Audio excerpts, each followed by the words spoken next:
కూటమిని ఇంటికి పంపించడానికి ప్రజలు సిద్ధంగా ఉన్నారు అన్నారు జగన్. గతంలో చంద్రబాబు అబద్ధాలు మోసాలు చూశాము, మళ్లీ మోసం చేసే చంద్రబాబు కూటమిని ఓడించడానికి మీరంతా సిద్ధమా అంటూ పిలుపునిచ్చారు. నరకాసురుడు, రావణుడు, దుర్యోధనుడు కలిశారు అంటూ విమర్శలు చేశారు జగన్. చంద్రబాబుకు ఓటేస్తే 10 ఏళ్లు వెనక్కిపోతాం, ఎవరి పాలనలో మంచి జరిగిందో మీరే ఆలోచించండి, ఈ ఎన్నికల్లో మీ కుటుంబ భవిష్యత్తు ఆధారపడి ఉంది, ఈ ఎన్నికలు మోసాతు చేసేవారికి చివరి ఎన్నికలు కావాలి అన్నారు. ప్రతి గ్రామంలోనూ అభివృద్ధి సంక్షేమం చేసి చూపించాం, ప్రతి నెల 1వ తేదీనే పెన్షన్ ఇస్తున్నాం, లంచాలు వివక్ష లేకుండా పాలన అందిస్తున్నాము, నాడు నేడుతో ప్రభుత్వ స్కూళ్ల రూపురేఖలు మార్చాము అన్నారు జగన్. ప్రభుత్వ బడుల్లో ఇంగ్లీష్ మీడియంని అందుబాటులోకి తీసుకొచ్చామన్నారు జగన్. నరకాసురుడి లాంటి నారా పాలన రాకుండా అడ్డుకోవడానికి ప్రజలంతా సిద్ధంగా ఉన్నారు అన్నారు CM Jagan. As a goalkeeper, you are the last line of defense. We are fighting hard, very hard. We are big competitors. When you are going onto the field, you could have two different mindsets. One mindset is let's go and fight. One mindset is I'm supposed to win.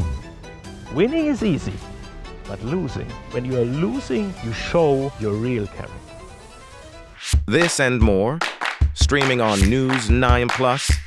Subscribe now.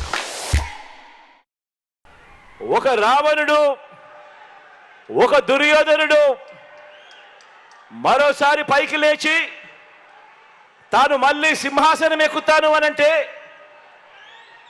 ప్రజలు ఎలా ఒప్పుకోరో, అలాగే నారావారి పాలన మళ్ళీ తీసుకువస్తామని ఎవరైనా అంటే ఒప్పుకోము అని చెప్పటానికి నంద్యాల నుంచి ఏలేరు వరకు, కుప్పం నుంచి ఇచ్చాపురం వరకు ప్రజలంతా కూడా సిద్ధంగా ఉన్నారు. అంతేకాదు చంద్రబాబు పేరు చెబితే కరువు, రుణమాఫీ పేరుతో మోసాలే గుర్తుకొస్తాయన్నారు జగన్. చంద్రబాబు నాయుడు గారి పేరు చెబితే గుర్తుకొచ్చేది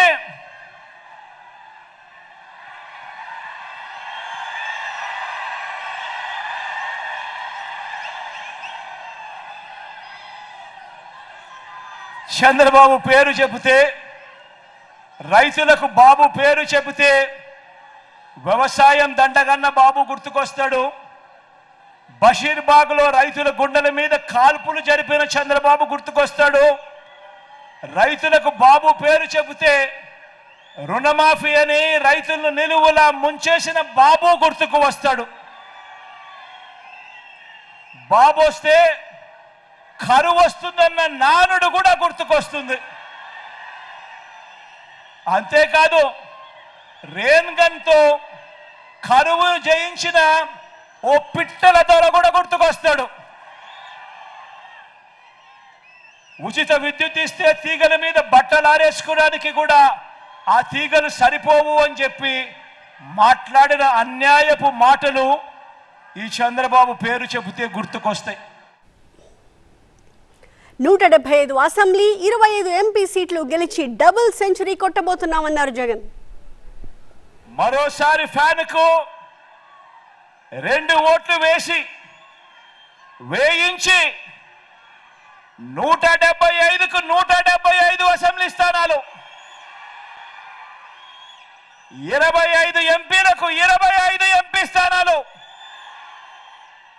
మొత్తంగా 200 స్థానాలకు మొత్తంగా 200 స్థానాలు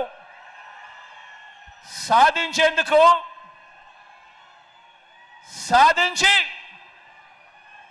డబుల్ సెంచరీ సర్కార్ను స్థాపించేందుకు మీరంతా కూడా సిద్ధమేనా అడుగుతా ఉన్నాను. మోసాలు చేసే చంద్రబాబుకి ఇవి చివరి ఎన్నికలయ్యేలా ప్రజలు తీర్పివ్వాలన్నారు జగన్. ఆలోచన చేసి సరైన నిర్ణయం తీసుకోండి అని చెప్పి ఈరోజు ఈ సభ ద్వారా రాష్ట్ర ప్రజలందరినీ కూడా ఈరోజు కోరుతా ఉన్నా. ఎందుకనంటే ఈ ఎన్నికలతో మీ కుటుంబాల భవిష్యత్ అన్నది నిర్ణయం అవుతుంది అన్నది ప్రతి ఒక్కరూ గుర్తుపెట్టుకోమని కోరుతా ఉన్నా. ఈ ఎన్నికలు మంచి చేసిన మనకు ఓ జైత్ర యాత్ర అయితే, మోసాల బాబు పార్టీకి ఈ ఎన్నికలు చివరి ఎన్నికలు కావాలి అని చెప్పి ఇక్కడ నుంచి పిలుపునిస్తా ఉన్నాను. గతంలో బాబు కూటమి ఇచ్చిన హామీలు ఏ ఒక్కటి నెరవేర్చలేదు. ఇప్పుడు మళ్ళీ సూపర్ 6 అంటూ ప్రజల్ని మోసం చేయడానికి వచ్చారు అన్నారు జగన్. వీళ్ళు ముగ్గురు కలిసి చంద్రబాబు నాయుడు గారి సంతకం పెట్టి ఈ పాంఫ్లెట్ను 2014 ఎన్నికలకు ముందు పంపించారు. నేను అడుగుతా ఉన్నాను, ఇందులో కనీసం ఏ ఒక్క హామీ అయినా మీరు నెరవేర్చారా అని అడుగుతా ఉన్నాను మీ అందరినీ కూడా. ఇవ్వకపోగా మళ్ళీ ఇదే ముగ్గురు కలిసి మళ్ళీ మోసం చేసేందుకు ఈరోజు సూపర్ 6 అట, ఈరోజు సూపర్ 7 అట, కొత్త కొత్త మోసాలతో, కొత్త కొత్త పదాలతో మళ్ళీ రంగురంగుల మేనిఫెస్టో తీసుకొచ్చేందుకు వీళ్ళు ముగ్గురు కూడా అడుగులు వేస్తా ఉన్నారు. ప్రతి ఇంటికి కేజీ బంగారం ఇస్తాము అని చెప్తా ఉన్నారు. ఈ ముగ్గురు కలిసి ఈసారి సూపర్ 6 అట, సూపర్ 7 అట, ప్రతి ఇంటికి కేజీ బంగారం అట, ప్రతి ఇంటికి బెంచ్ కారు కొనిస్తారట. ఆలోచన చేయమని అడుగుతా ఉన్నా. తాము చేసిన దాంట్లో 10% పనులు చంద్రబాబు చేసున్న నోబెల్ ప్రైజులు, ఆస్కర్లు ఇవ్వాలని ప్రచారం చేసేవాళ్ళు అన్నారు జగన్. మనం చేసిన దాంట్లో చంద్రబాబు నాయుడు గారు 10% చేస్తున్నా కూడా వీళ్ళంతా కూడా ఏమని ఉండేవారే తెలుసా? మా బాబుకు, మా చంద్రబాబుకు 1 కాదు 10 రంగాల్లో నోబెల్ ప్రైజ్ ఇవ్వాలని, 4 ఆస్కర్ అవార్డులు ఇవ్వాలని, 16 మెగాసెసే అవార్డులు ఇవ్వాలని, United nations secretary general, world bank president వీళ్ళిద్దరూ కూడా జాయింట్గా వచ్చి చంద్రబాబుకు శాల్వా కప్పాలని, ఇవన్నీ జరగాలని కూడా క్యాంపెయిన్ చేస్తుండేవాళ్ళు. అవునా కాదా? మనం చేసిన దానిలో చంద్రబాబు నాయుడు గారు 10% చేస్తున్నా కూడా చంద్రబాబు నాయుడు గారు, ఆయన ఎల్లో మీడియా ఇవన్నీ కూడా జరిగి ఉండాలి, చంద్రబాబు నాయుడు గారిని మించిన నాయకుడు ప్రపంచంలోనే లేడు అని చెప్పి డంకా బజాయించి ఉండేవాళ్ళు.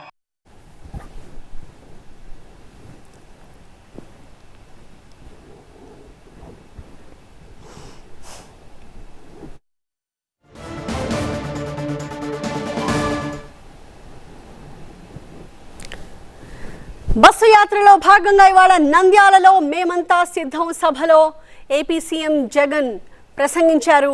అడుగడుగునా ఈ బస్సు యాత్ర దారి పొడవునా జనమంతా ఆయనకు బ్రహ్మరథం పడుతున్న దృశ్యాలను మనం చూస్తూ ఉన్నాము. అయితే ఈ బహిరంగ సభలో కూడా ప్రధానంగా చంద్రబాబు అలాగే ఆ కూటమిపై విమర్శలు గుప్పించారు జగన్. కూటమిని ఇంటికి పంపడానికి ప్రజలంతా సిద్ధంగా ఉన్నారని అన్నారు. గతంలో చంద్రబాబు చెప్పిన అబద్ధాలు, చేసిన మోసాలన్నీ కూడా చూశారు. మళ్ళీ మోసం చేసే చంద్రబాబు కూటమిని ఓడించడానికి అంతా సిద్ధం కావాలి అంటూ పిలుపునిచ్చారు.